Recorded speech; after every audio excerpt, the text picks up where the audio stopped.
বিয়ের আগে প্রেম জমে, বিয়ের পর প্রেম কমে, এটি নিয়ে বিতর্ক হতেই পারে না। এটি তো দিনের আলোর মতো সত্যি। কারণ প্রেম হয় প্রেমিকার সাথে, বউয়ের সাথে হয় সংসার। প্রেমিকাকে আদর করে বউ বলে ডাকা যায়, তাকে লোকের কাছে বউ বলে পরিচয় করিয়ে দেওয়া যায়। কিন্তু কখনো বউকে কি শুধুমাত্র প্রেমিকা বলে লোকের কাছে পরিচয় করে দেওয়া সম্ভব? সাহস আছে আপনাদের? সর্বনাশ হয়ে যাবে, ভাত বন্ধ হয়ে যাবে। সুতরাং বিয়ে নামক একটি ঘটনার পর প্রেমিকাই থাকে না। যেখানে প্রেমিকাই থাকে না, সেখানে প্রেম জমবে কিভাবে? সেখানে প্রেম কমবে, প্রেম হারিয়ে যাবে। আবার প্রেমিকের দেয়া 2 পয়সার আলতা, কাঁচের চুড়ি কিংবা সস্তায় কেনা শাড়ি, এগুলো প্রেমের সময় প্রেমিকার কাছে থাকে আদরের, থাকে ভালোবাসার, থাকে যত্নের। কিন্তু বিয়ের পর বউয়ের কাছে এগুলো হয়ে যায় চোখের বিষ। একজন সত্যিকারের প্রেমিকের প্রেমের উপন্যাসে বিয়েই কখনো শেষ পৃষ্ঠা হয় না। কারণ তারা জানে কোনো কোনো প্রেম না পাওয়াতেই পূর্ণতা খুঁজে পায়। তাই পৃথিবীর শত গল্প, কবিতা, উপন্যাসে প্রেমকে সাজানো হয়েছে না পাওয়ার বেদনায়।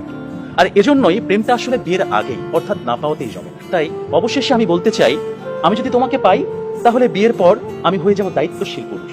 বিয়ের আগে যেমন ছিলাম লুতুপুতু প্রেমিক, যেমন ছিলাম আবেগী প্রেমিক, বিয়ের পর হয়ে উঠবো আমি দায়িত্বশীল পুরুষ। কারণ আমি জানি বিয়ের পর দায়িত্ববাদ দিয়ে প্রেম জমাতে গেলে সংসার টিকবে না। আমি পুরুষ, আমি রাখবো তোমায় বাহুডোরে, কখনো ভালোবাসার আদরে, আবেগী প্রেমিক হয়ে, কখনো বা স্বামীর দায়িত্বে। যেভাবে কবি বলেছেন, সাজিয়ে গুছিয়ে তবুও ঠিক কাব্য করে বলা গেল না। এজন্ম তো কেটেই গেল অসম্ভবের অসঙ্গতে। পরের জন্মে বয়স যখন 16ই সঠিক, আমরা তখন প্রেমে পড়ব। একজন প্রেমিকের থাকে দেখা না পাওয়ার কষ্ট, থাকে হৃদয়ের উত্তাল আবেগ। তাই বৃষ্টি কিংবা জ্যোৎস্নার রাতে যখন প্রেমিকার মন ভালো নেই, কিংবা যখন কিচ্ছু ভাল লাগে না, তখন প্রেমিকের থাকে নানা আয়োজন। মেসেঞ্জার কিংবা হোয়াটসঅ্যাপের ভিডিও কল থাকে উত্তাল। আমার জান, আমার জানটুস, আমার ময়না, আমার টিয়া, আমার হেটুস, থাকে কত রকমের সম্বোধন। রাত গভীর হয়, ওরা জেগে থাকে। শহর ঘুমিয়ে যায়, ওরা ঘুমায় না। ওদের কণ্ঠে থাকে গান, বুকে থাকে ছন্দ।